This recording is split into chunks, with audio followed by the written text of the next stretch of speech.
तो स्टूडेंट ये एक रोम्बस प्लेट है जो एचपी में रेस्ट कर रही है, वीपी से परपेंडिकुलर है। तो स्टूडेंट ये रोम्बस जो प्लेट है ये इसका सरफेस ग्राउंड से 30 डिग्री एंगल बना रहा है, इवन नॉट इसका सरफेस बना रहा है। एक्चुअल में इसका जो लॉन्गर डायगोनल है वह 30 डिग्री एंगल बना रहा है ग्राउंड से, तो दोनों एक ही बात है। पर आपको फ्रंट से क्या दिख रहा है, हमें एक लाइन दिख रही है 30 डिग्री पे। फिर इस हॉरिजॉन्टल एंगल को चेंज नहीं करते हुए मुझे इस प्लेट को कब तक रोटेट करना है, जब तक कि जो इसका स्मॉलर डायगोनल है वो वीपी से पैरेलल ना हो जाए। ठीक है, आप कैसे भी रोटेट करें, बस आपका एचपी से एंगल चेंज नहीं होना चाहिए और आपका स्मॉलर डायगोनल वीपी से क्या ना हो जाए, पैरेलल।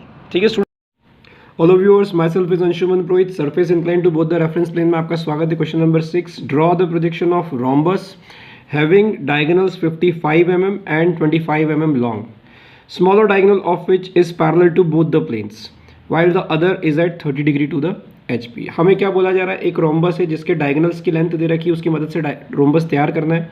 उस रोम्बस का जो स्मॉलर डायगोनल है वो दोनों प्रिंसिपल प्लेन से पैरेलल रखना है, जबकि उसका जो दूसरा बड़ा डायगोनल है उसको ग्राउंड से 30 डिग्री पर रखना है।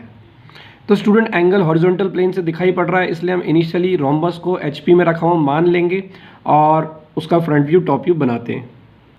तो सबसे पहले मेजर डायगोनल बनाएंगे 55 mm का। इस एसी डायगोनल का मिड पॉइंट मार्क करते हैं 55 mm के हिसाब से 27.5, ये हमने मार्क कर लिया 27.5 मिड पॉइंट।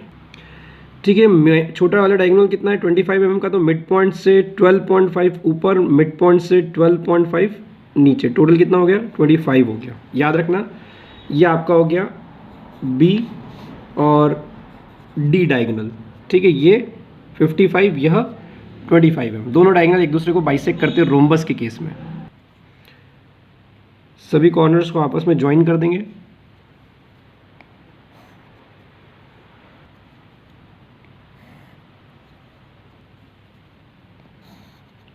चारों कॉर्नर के प्रोजेक्टर XY तक लेके जाते हैं, बिल्कुल 3H पेंसिल से लाइट।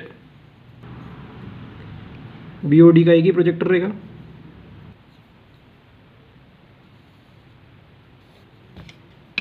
तो A का प्रोजेक्टर XY पे जहां भी आएगा A डैश, C का प्रोजेक्टर जहां भी XY पे आएगा C डैश, BOD का प्रोजेक्टर जहां भी आएगा B dash C D dash, आपस में ज्वाइन कर दें ABCD डैश को। इमेजिन करिए A को फिक्स करके अगर C से इस रोम्बस को उठाता हूँ तो AC डायगोनल इंक्लाइंड होगा HP से, साथ में सरफेस भी इंक्लाइंड होगी, है ना। तो दोनों एक साथ ही इंक्लाइंड होंगे। तो कितना एंगल पे रखना है हमें 30 डिग्री पे। HP से कितना एंगल रखना है 30 डिग्री। शुरुआत HP से करी तो एंगल भी HP का बनाएंगे।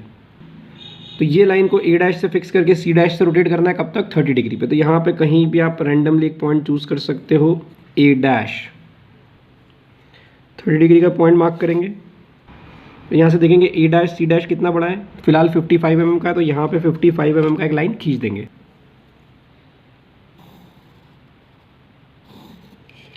तो इस कॉर्नर पे कौन सा पॉइंट आएगा C डैश, क्योंकि यहाँ पे कौन सा पॉइंट था C डैश। अब इसमें B डैश D डैश और लाना है। तो राउंडर पे radius A dash B dash, और राउंडर को इधर A डैश पे आप रख दीजिए और आर्क इंटरसेक्ट करें, जहाँ भी आर्क इंटरसेक्ट होगा वह पॉइंट आपका हो जाएगा B डैश D डैश। सबके प्रोजेक्टर नीचे लेके आते हैं।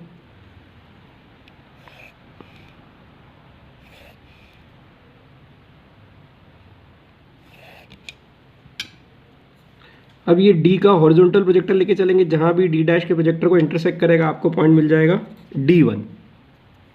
इसी तरीके से A का प्रोजेक्टर लेके चलेंगे, जहाँ भी A डैश के प्रोजेक्टर को इंटरसेक्ट करेगा हमें पॉइंट मिल जाएगा A1।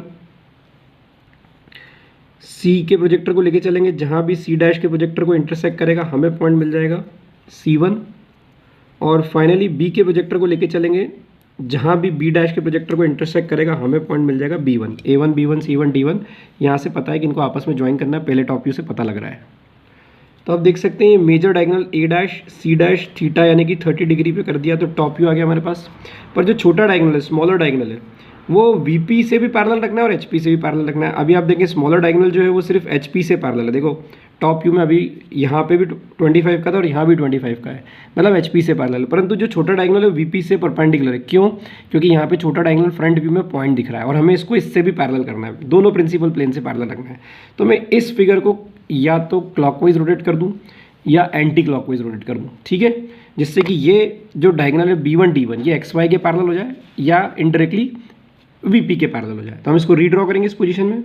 तो हम जानते हैं कि छोटे वाला डायगोनल की लेंथ कितनी है 25 है। तो ये B1D1 का मिड पॉइंट मार्क कर लिया 12.5 पे, है ना स्टूडेंट। यहाँ से अब इसको O नाम दे देते हैं। O से A1 डिस्टेंस मेज़र करते हैं। तो ये O से A1 डिस्टेंस मेज़र करी और इधर मिड पॉइंट पर रख के हमने इसको कैसे घुमाया, ऐसे। तो A पॉइंट कहाँ आने वाला है, ऊपर, तो ऊपर एक आर्क स्ट्राइक कर देंगे। ठीक इसी तरीके से O से C1 अपने राउंडर पे आप ले लीजिए रेडियस, और इधर आप मिड पॉइंट पर रख दीजिए यानी नए वाले O पे, और एक आर्क यहाँ भी स्ट्राइक कर दीजिए और एक वर्टिकल लाइन से इन दोनों आर्क को जोड़ दीजिए। ठीक स्टूडेंट, ऐसे रोटेट करा तो ये A1 पॉइंट हुआ और ये हमारा C1 पॉइंट हो गया।